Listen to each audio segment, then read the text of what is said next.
live on GBC24 and GTV. It's time for News Hour. Good evening and you're welcome. My name is Soyokwo Kwakutre. I am Shelley and Robert Frimpong Manso is our signer for tonight. Millions of Ghanaians were plunged into darkness last night after a massive power outage. The impact was felt across the country and the ECG says it is conducting investigations into the cause of the blackout. Caused the blackout last night? About 70% of our customers within our distribution area, that is the central region. We had the Kumasi, that is the Ashanti region. We had also the Greater Accra region, some parts of Eastern region, and a bit of the Volta region were most affected by this particular surge from the grid core, and that caused this outage nationwide. As I speak to you now, more than 50% of the customers that were affected have had their supply restored. For Kumasi, we have majority of them getting supply. Central region has also had their supply restored. Within Accra, we are yet to restore some customers within the western parts where they have their supply from Malam. There is a small hitch within the bulk supply point at Malam, and we are yet on, or we are on our way fixing it. That is, the engineers are on the ground now trying to find solutions to the situation. And within the period frame that we've given, that is by close of the day, we believe that customers will have the supply. Is it early days here to know exactly what caused the problem or the outage? Yes. As I indicated earlier, due to the rains, some transmission lines got hit by some storms, some thunderstorms, and it caused a surge within the system. Since it's the rains that caused this problem, are you prepared for any further outages? What it means is that the protection within the installations needs to be strengthened so that in any eventuality, any force majeure, then these things can be taken care of by the protection systems within the installation.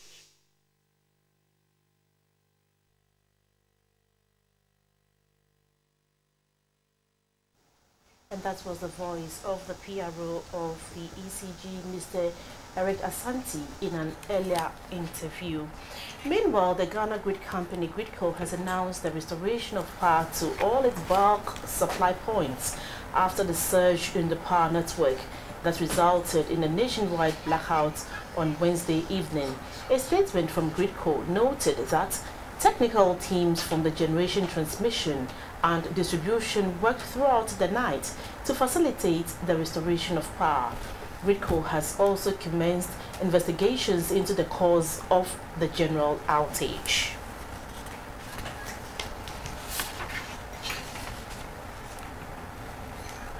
The President, Nana Akufo-Addo, has called for a 24-hour opening of the borders between Ghana and neighboring Togo. He says the full-day opening of the borders will give true meaning to the ECOWAS protocol on free movement of persons and boost trade and tourism to the benefit of the two countries. President Akufo-Addo was speaking at a state dinner held in his honor by the President of Togo, Mr. Faure Gnassingbé, during his 3-day visit to that country. The state dinner organized by the Togolese president was to deepen the bilateral relations between Ghana and Togo. The two believe in the integration of the African continent and economic progress. President Faure Gnassingbé pledged his support to President Akufo-Addo in the areas of border security, trade and tourism.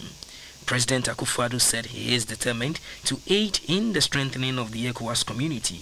He asked West African leaders to build a strong future for the welfare of their people. During our respective tenures of office, it is my desire that Ghana and Togo continually search for ways to cooperate and harness fully the benefits of our shared resources. The resources of the Volta Basin, the exploitation of our mutual iron ore deposits, the rapid construction of dams to extend the supply of electricity to the northern parts of our countries, the joint respect of our maritime borders, the completion of the construction of water treatment plants to deliver potable water, as well as the sharing of knowledge and information.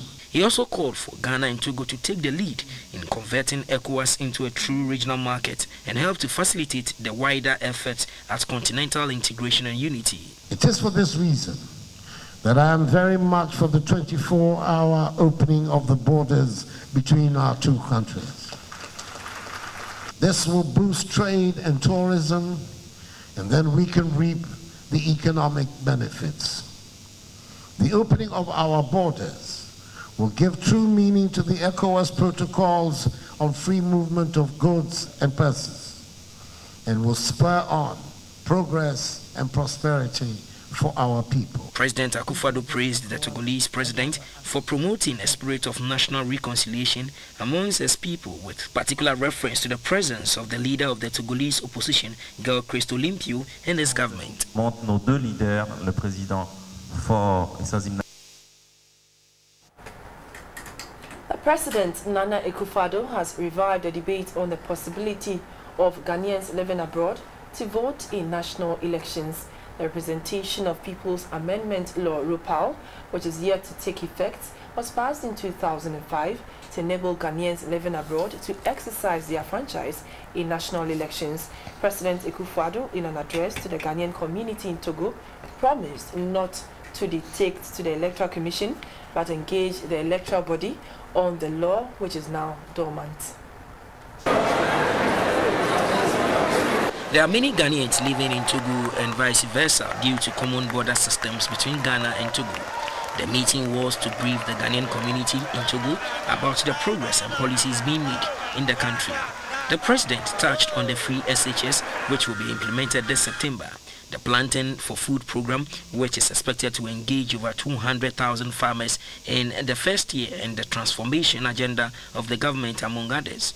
President Akufo-Addo said government is planning to make French language compulsory after secondary education to empower Ghanaians to survive in the ECOWAS environment. As far back as 10 years ago, when I led Ghana into La Francophonie, I did so in Bucharest.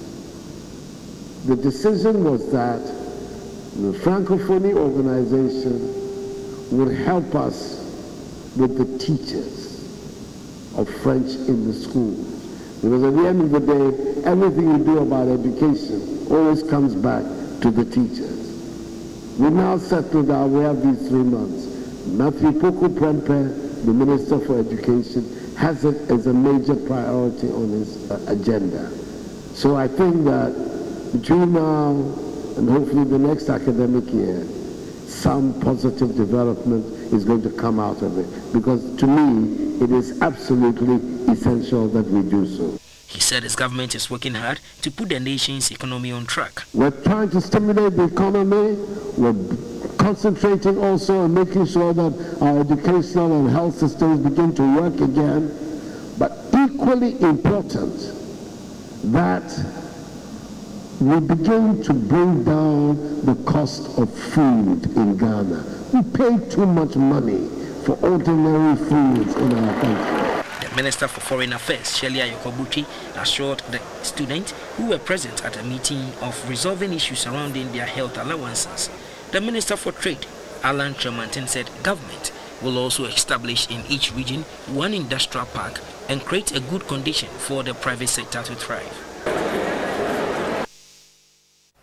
Meanwhile, Ghana and Togo have resolved to deepen cooperation in various sectors. These include security, immigration, agriculture and water, health, trade, digital economy, environment, energy, transport, and the issue of maritime borders. This was the outcome of a meeting between the two countries when President Akufo-Addo visited a number of places in Togo during his 3-day visit. The first place visited by the two leaders, President Akufo-Addo and President Faure Gnassingbé, was the joint border post at Nyope and Akanu. Despite the inauguration of the post 3 years ago, it is yet to function. To this end, The two presidents instructed their respective ministers to speed up the interconnection of customs IT systems so as to operationalize the post and aid in the free movement of goods and persons across the Ghana-Togo border. The Neope project, which is an ECOWAS project, was jointly funded by the European Union and ECOWAS. On the Sugakope Lome drinking water supply project, the two heads of state stressed the need to speed up the implementation of the project, saying the impact on socio-economic development will be immense.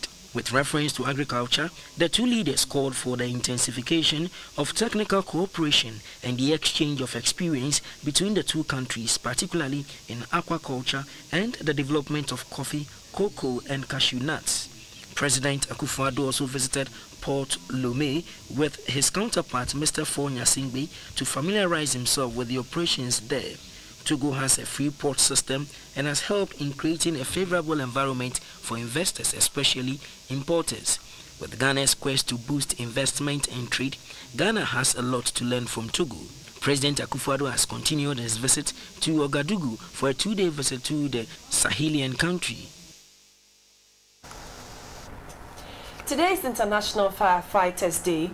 The day is to honor the hard work and sacrifices that firefighters or fire servicemen go through to ensure the safety of every community and the environment. GBC24 has been finding out from the Chief Fire Officer, Dr. Albert Brown-Gazy, what it means to be a firefighter and the strategies in fighting fires. The role of firefighters in today's society is one of dedication, commitment and sacrifice.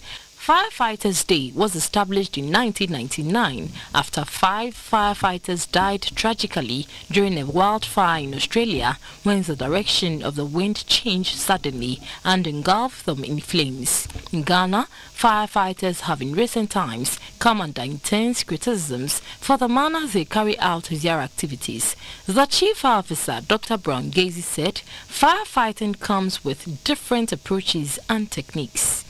To save life and protect property are the two quite difficult tasks. In the process of saving life, the fireman is exposed to all kinds of risk. You need to adopt the strategy of making sure that the people concerned, whether they are trapped in a confined space, whether they have fallen in a well, whether they've fallen in a pit, it is the duty of the fireman to adopt measures to rescue them. He said ensuring the safety of firefighters is key while protecting lives and property too. All of us will have to come together to ensure that, one, we protect government installations, equipment from fire. Number two, we should all agree to show interest in basic fire prevention, precaution and protection. The Ghana Fire Service is currently regarded as one of the best in the sub-region when it comes to firefighting. Dr. Brown-Gazy said the National Fire Service will continue to protect lives and properties. It is a noble profession that you need to understand before you criticize. We have our style of firefighting, of which a lot of people don't know. You know, you just don't go and start putting water on a fire. You do a lot of procedures. You do your preparedness, your assessment, your planning, your resource mobilization, your implementation, your control, your evaluation as part of the process of firefighting, you know, and we have a standard operational procedures that we follow. So I would appeal that the public should cooperate with us, since we are there to save their lives, but not to see us as an institution that is so friendly. As the world marks International Firefighters Day today, there is a call to appreciate these gallant firemen and women of the country who go through the odds to save lives and property. Mavis Affair Champon, GBC24, Accra. The Accra Metropolitan Assembly has undertaken a demolition exercise at the Kwame Nkrumah interchange and surrounding areas. The exercise, according to the AMA, is to keep the interchange clean and ensure free movement on the pavements which have been taken over by traders. The exercise is one of the steps taken by the AMA to clear traders off the walkway. The exercise also affected people beyond the pavement since construction works are still underway. According to the AMA, the traders were given notice to leave in March and followed it with 2 weeks grace period, but all fell on deaf ears.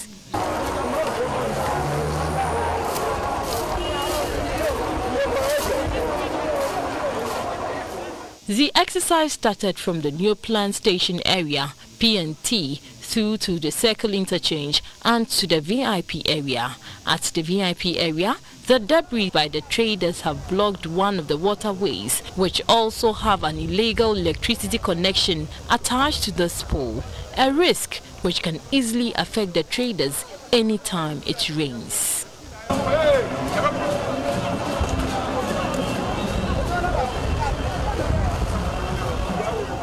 The AMA says it is going to enforce its bylaws and ensure that the traders are taken off the pavement to keep the interchange clean. It is a warning to those at other places who are engaged in the same activities that they should go before we come.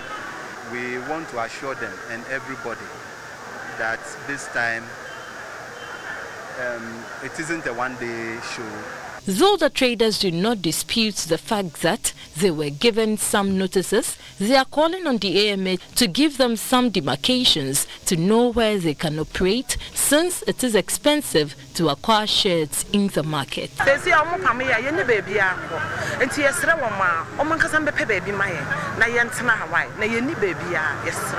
The head of AMA Rapid Response Unit in charge of the Nkrumah Interchange, Moses Abo, said they will work hard to ensure that Accra joins the list of capitals in Africa that are clean and nice. Anybody who comes back to the pavement, the law will deal with the person. And I will be going around with my team to make sure we supervise and make sure Circle become the cleanest area in Greater Accra. A pavement is a walkway and not supposed to be used for trading activities. However, over time, traders have taken over the pavement, making movement quite difficult for pedestrians. The pavement at the Kwame Nkrumah interchange has been demarcated into sections, one for pedestrians and the other for cyclists. But now, due to the presence of the traders, both human beings and filth are competing for space, a situation which does not augur well for the safety and health of the public. The Ghana Health Service last week issued a statement cautioning Ghanaians about the likelihood of an outbreak of cholera during this raining season. For GBC24, Mavis Ofe-Champo reporting. Ghana's construction sector is expected to see a new phase to be reinforced by a cutting-edge technology in the coming months. This follows Japan's commitment to make available to Africa the expertise, technical know-how and technology. An agreement was signed to that effect at the Ghana-Japan High Quality Infrastructure Conference here in Accra. Ghana, which is a middle-income economy, needs quality infrastructure to drive economic growth and to industrialize. Good roads, effective transport system and quality infrastructure needed for such transformation are still far from reach. Currently, Ghana's housing deficit is pegged at 1.7 million and most of the affordable housing projects aimed at easing the difficulty are yet to be completed. Road transport is arguably the #1 means of facilitating movement of people, goods and services in the country. Transport by rail, air and water are still lagging. Investment in the provision of transport infrastructure enhances the transport system to enable it to play the right supportive role towards socio-economic development. The Ghana-Japan High Quality Infrastructure Conference brought together technocrats in the roads and highways, transport, works and housing from both Ghana and Japan to deliberate on best practices and methods in developing Ghana's infrastructure. Ghana is on the move, and those of us who have been given the opportunity to handle this country so far as infrastructure goes. And he is leading a 60-member team so huge.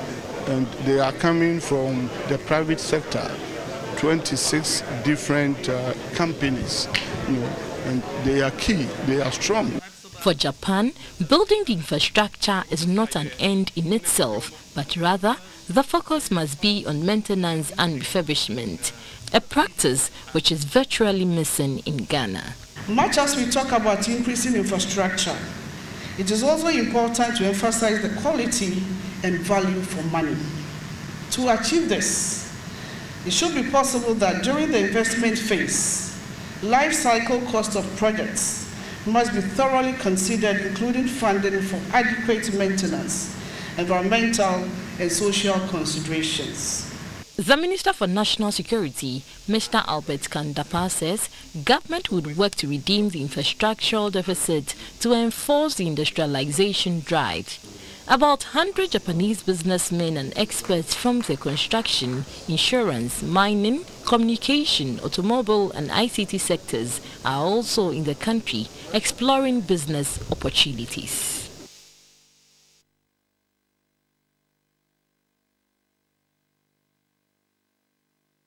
His grandfather had inflicted stab wounds on him. That was how the grandfather registered his displeasure over the boy's quest to go to school. The case happened on 30th April at Pewu Nyamitre in the Awin district of the Western region. Viewers are warned the pictures could be disturbing. Michael Atanga is a 12-year-old primary 2 pupil who has an endless ambition to succeed in life, no matter the odds he may face. He had no idea that his own grandfather did not share in his dreams to be an achiever and change the fortunes of his family through formal education. The grandfather, the Sobira Azuri, who is known as Bana Alasan, consistently demanded that Michael stopped schooling and assisted him on the farm. In all instances, Michael, as determined as he was, continually refused his grandfather's orders and still went to school. But unfortunately for Michael, his grandfather was fed up with his continued insistence to go to school and chopped off his right leg and wounded the left with a machete. The Awowin District Police Commander, Superintendent Raymond Ezua, said the sad event occurred on the 30th of April. Michael Atanga's grandfather hid him from the public to avoid any questions. He was luckily saved by a good Samaritan. You can imagine the pain he has gone through without any medical care.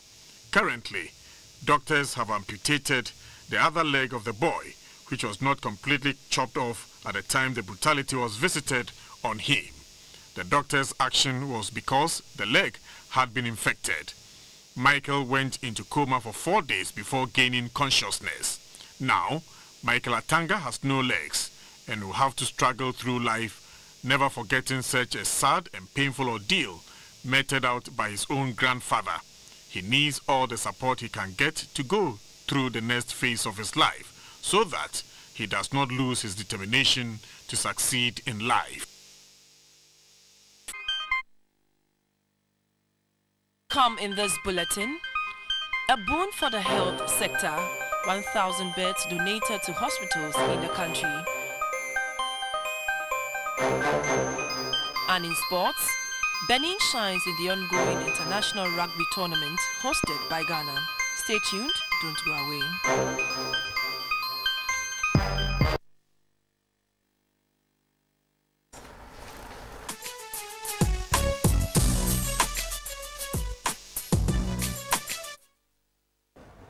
Hello, good evening and good to have you join us for some business updates brought to you by NIB and Ernest Chemist. I'm Dorothy Ajimai. The country's banking sector continues to shy away from agriculture financing, citing high risk for their reluctance to increase lending to the sector. But the USAID says agriculture financing can be risk-free if the right assessments and measures are followed. Results of a survey show that non-performing loans relative to agriculture financing in some 24 financial institutions stood at 9 to 10% compared to 13 to 16% for non-agriculture projects. According to estimates, demand for food will increase by 70% by 2050, and at least $80 billion annually in investment will be needed to meet this demand, most of which is expected to come from the private sector. Unfortunately, many financial institutions in Africa, including Ghana, are reluctant to grant credit facilities to farmers under the excuse that agri-financing is a high-risk venture. Agricultural financing in Ghana stands at 4%, despite the sector's contribution to GDP. Speaking at the 4th USAID Agribusiness Investment Summit in Accra, the chief of party for USAID FINGAP, Rick Doreen, dispelled the fear that agri-financing is risky. Repayment is the next step for the next loan. Next step to get the next loan at a lower rate, hopefully, because now the credit history has been made. So it's a matter of, yes, with these financial institutions that we're working with, based on the USAID FinGap model, it works. And it's not risky if it's done right. A Deputy Minister of Agriculture, George Odro, commended USAID for assisting banks in their drive to lend to the agricultural sector. He noted that government will put in place measures that shares the risk associated with agri-lending between government and the private sector. I've seen some banks here which amazes me, because for those banks to finance agri-business in Ghana, has it not been USAID intervention, it wouldn't have been possible. The USAID Financing Ghanaian Agriculture Project FINGAP is a 5-year project designed to facilitate finance and investment in the maize, rice and soya value chains in northern Ghana. As at April 2017, FINGAP facilitated nearly $117 million in financing and investment for over 1,700 agribusinesses operating in the country.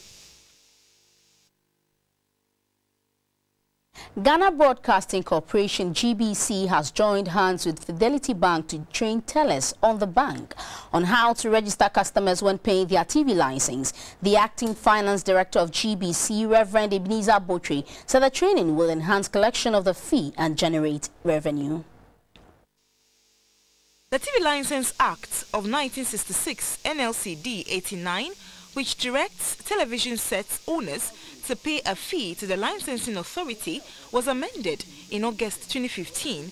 The move enabled GBC to increase the license fee from 30 pesewas to 36 Ghana cedis per annum. However, owners of 2 sets or more will pay 60 Ghana cedis. Since then, GBC has rolled out several modes of payments, including the use of mobile money.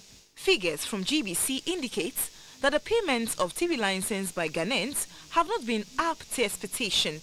To open up the system of payments to rope in more Ghanaians and make it flexible, GBC has partnered with Fidelity Bank to train the bank's frontliners on the registration process to facilitate collection of the fee. The managing director of Fidelity Bank, Mr. Jim Baden, lauded the move as it will scale up the deposit levels of the bank. This collaboration, if nurtured well and developed very well, will lead to something very big. We're looking for sources of deposits. We're looking for businesses that will generate daily deposit, cash cows. We have to encourage a good thing, and we have to help the institution, GBC, our own, to improve upon their resources and offer us better programs and better services. The acting finance director of GBC, Reverend Ebenezer Botwe, also schooled the tellers on the nature and scope of the TV License Act. He said that GBC is still working around the clock to make the payments and collection process better. We've been with the bank for some time, but the collection has not been impressive. Just the fact that people walk to the banks and they are driven out. But what we are doing today is a special partnership with Fidelity Bank to support the collection of the TV license. The tellers were also encouraged to sensitize customers who walk into the bank to do business on the need to honor their obligation of paying their TV license. You're watching News Hour live on GBC24 and GTV, and this is the business segment. On the interbank markets, the cedi made a marginal gain against the pound and the euro, but dipped against the dollar. While the local currency inched up by a pesewa to the pound and the euro, it lost a pesewa to the dollar to close trading at 4 cedis 18 pesos. Up next is the market board.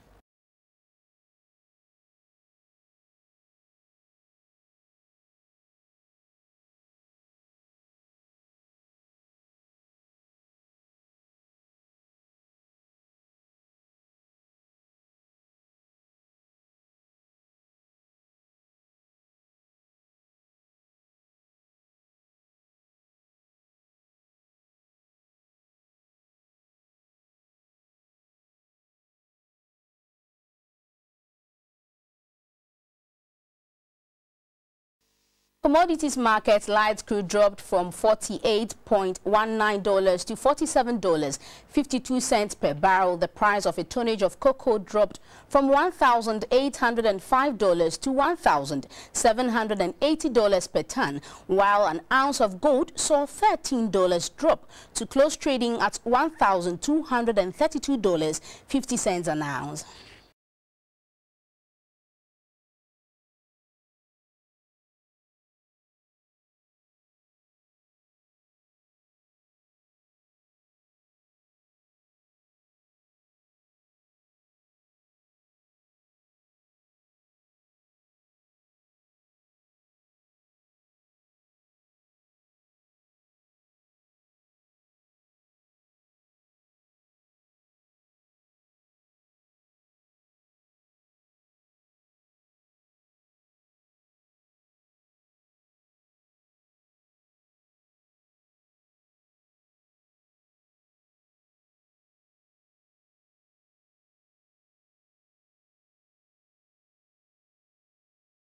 And that's it for the business segment, brought to you by NIB and Ernest Chemist. We have more news coming up. Please do stay.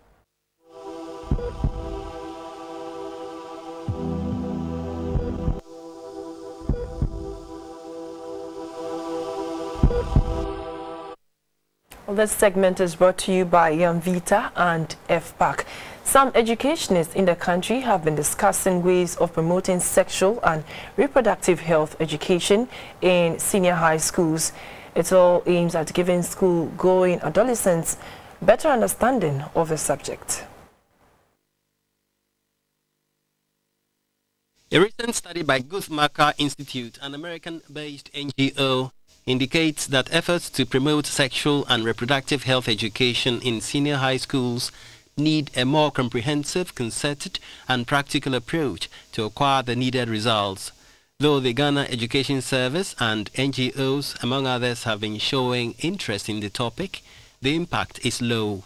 The study highlights education policies and implementation aimed at encouraging practice on the teaching of topics on sexual and reproductive health education in senior high schools.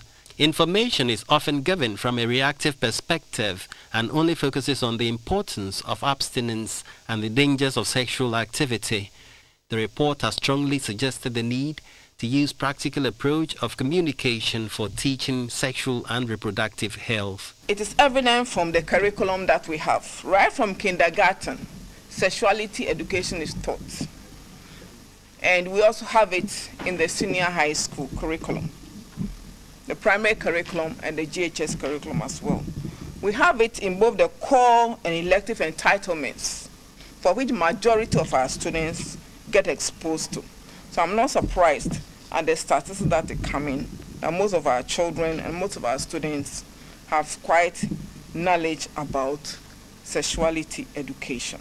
The lead researcher, Professor Usabo Esari, spoke on the importance of engaging school children in matters involving the adolescent reproductive health issues. The students reported most of the time the teachers just talk to them, that is, they gave them notes and so on, and that they also wanted a situation where they would also be engaged in the discussion. And I think this is a good way forward, because it is through interactions and discussions that their voices will also be heard, and then also talk about what they are being taught and what they felt about them. Some of the participants and students at the workshop called for comprehensive and accurate information in order to make healthy choices. A Deputy Minister of Health, Madam Tina Mensah, has taken delivery of 1,000 beds to be distributed to hospitals across the country. The donation by Girl was in response to several appeals by the Ghana Health Service to corporate entities to assist in providing quality health care to Ghanaians. One of the major problems hampering quality health care delivery is inadequate beds, especially at public hospitals. At the maternity and accident wards, which are usually inundated with patients, people are either turned away or compelled to lie on the floor. These and others informed the donation by Girl, supporting the Ministry of Health with about 1,000 hospital beds worth 1.6 million Ghana cedis. These are meant to equip medical facilities across the country and enhance treatment.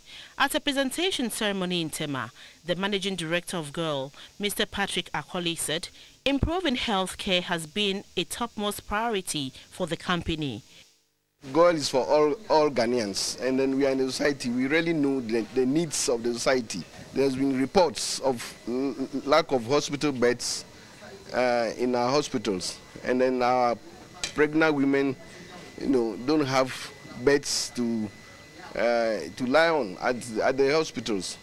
So we thought we should do something big. That's why we brought in this 1,000 beds, and then we hope, although it will not entirely eliminate the lack of beds in the hospitals, at least it's the beginning of solving the problem. The Deputy Minister for Health, Madam Tina Mensah, thanked Girl for the support and promised the beds will be used for the intended purpose. We have a growing population that we have to have infrastructures and equipment to tally with it. So, and the government alone cannot do it. So if entities and corporations can come in our aid like Girl has done today, I think the ministry should be very grateful and very happy, and we are happy to receive the best today. It will go a long way by taking some of the frustrations on the hospitals and on our women.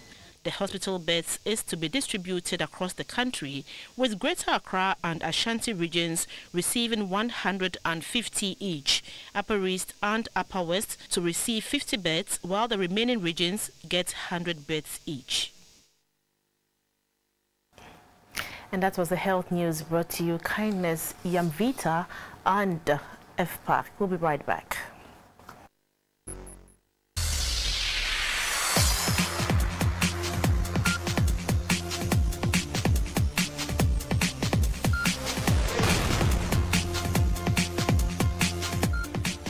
Hello, good evening. Let's talk sports. I'm Theophilus Sampa.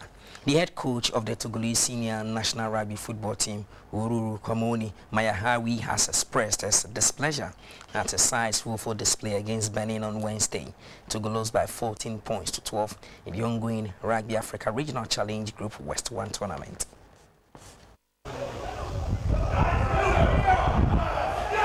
Tournament favourites Togo had a disappointing opening game of the 2017 Rugby Africa Regional Challenge Group West 1 tournament.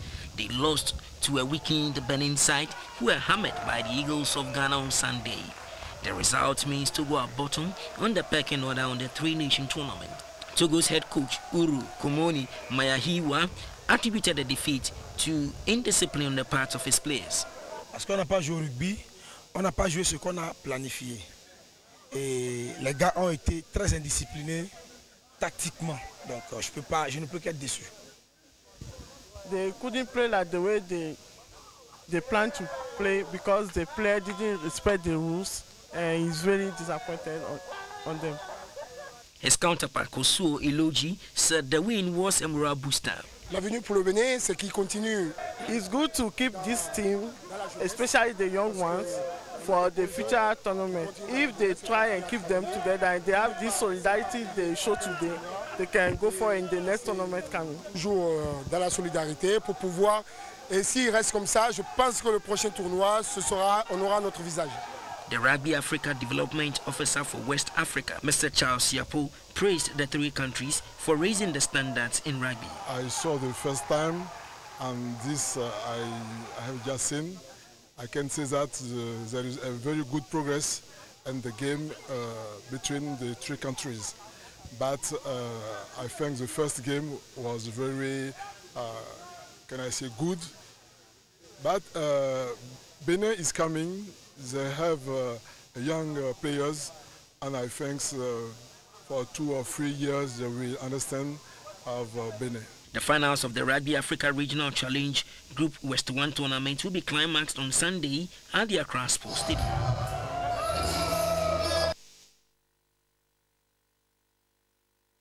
So talking rugby, the president of the Ghana Rugby Football Union, Mr. Herbert Mensah, has challenged the national team, the Eagles, to go for a win in the finals of the Rugby Africa Regional Challenge Group West 1 tournament on Sunday.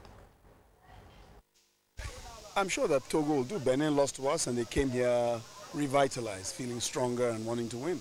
So we have to come into the match, giving full respect to the opponents. After all, Togo were the favorites before this tournament began. You know, they've beaten Ghana before.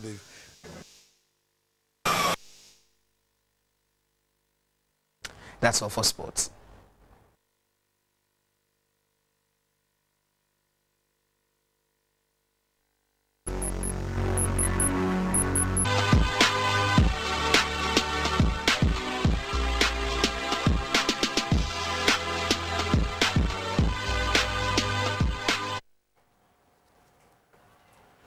Guiding the youth to think critically is the focus of the first International Research Conference organized by the University of Ghana School of Arts.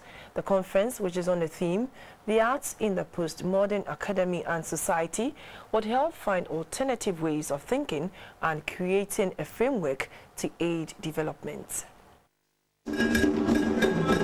The Amamra Folk Music and Dance Ensemble sets the tone for the conference with some cultural displays.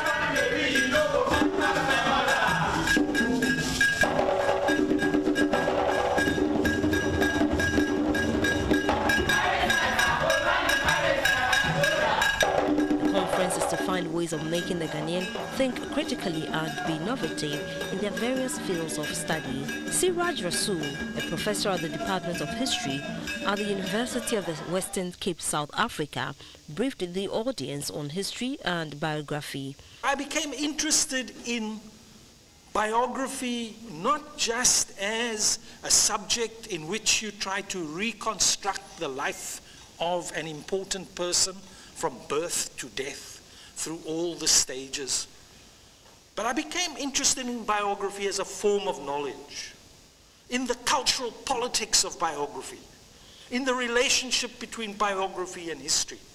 I became interested in how political movements produce historical knowledge, and how political movements produce biographies. The Dean of the School of Arts, Legon, Professor Kojo Gavois, said the research is aimed at making Ghanaians, especially the youth who are in the universities, to begin to think critically. We have been brought up in a system whereby we take what is thrown at us without critically reflecting upon it. We accept currently Western value systems as the given systems with which we measure success, we measure development, we measure growth. But we have to think through it and see whether those systems are really helping us to transform our lives. The two-day conference is the first of many annual events. It will feature resource persons from the international community who will speak and motivate the students to be intellectually disciplined and apply it in all educational, career and civic settings throughout their lives. He is one of Ghana's finest spoken word personalities. Oswald Okaite fuses music with poetry, and this year marked 5 years since he joined the spoken word train. He was our guest on Showbiz. Kissing me, jolly. Oswald Okaite is a Ghanaian spoken word artist, writer and director. It is 5 years now since he ventured into this field of art and has made remarkable strides.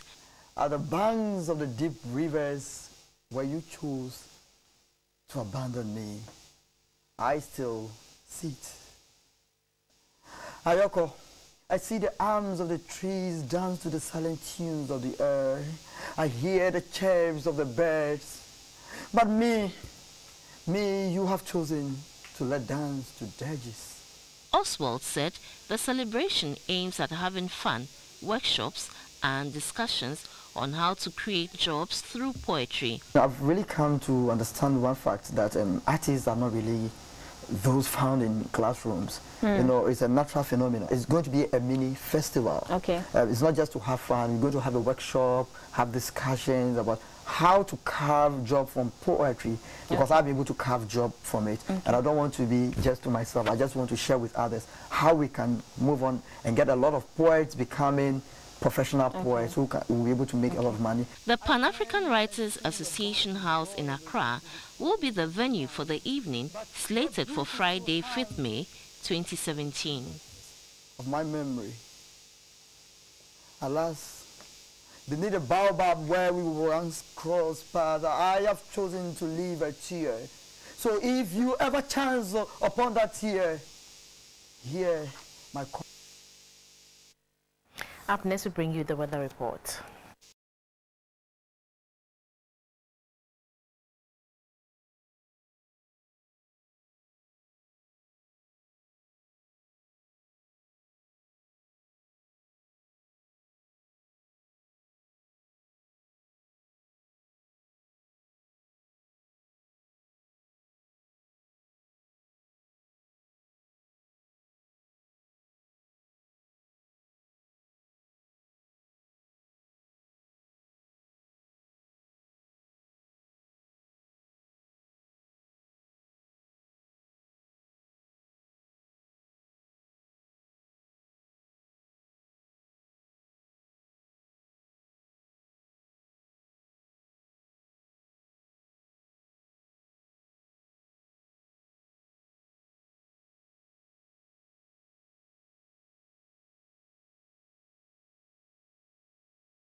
To achieve a high yield, you should apply Asasura special cocoa fertilizer to your cocoa trees. Asasura will replace nutrients that are lost from the soil as your cocoa pods grow.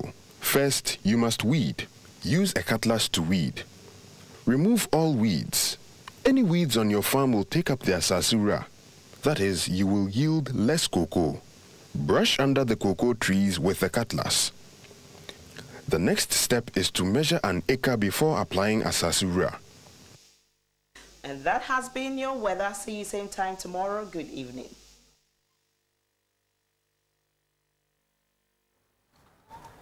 And before we go, a look once again at the headlines. The President, Nana Akufo-Addo, has called for a 24-hour opening of the borders between Ghana and neighboring Togo.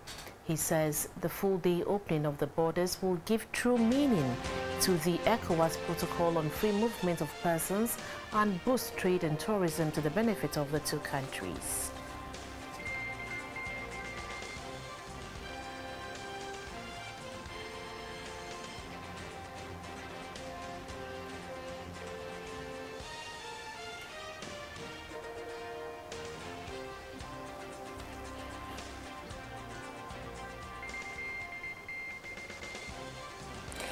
Ghana and Togo have resolved to deepen bilateral cooperation in various sectors. This was the outcome of a meeting between the two countries when President Akufo-Addo visited a number of places in Togo during his 3. And that's it for the news for now. Thank you so much for watching. We'll bring you news tonight at 10 p.m. Please make a date with us. Good evening.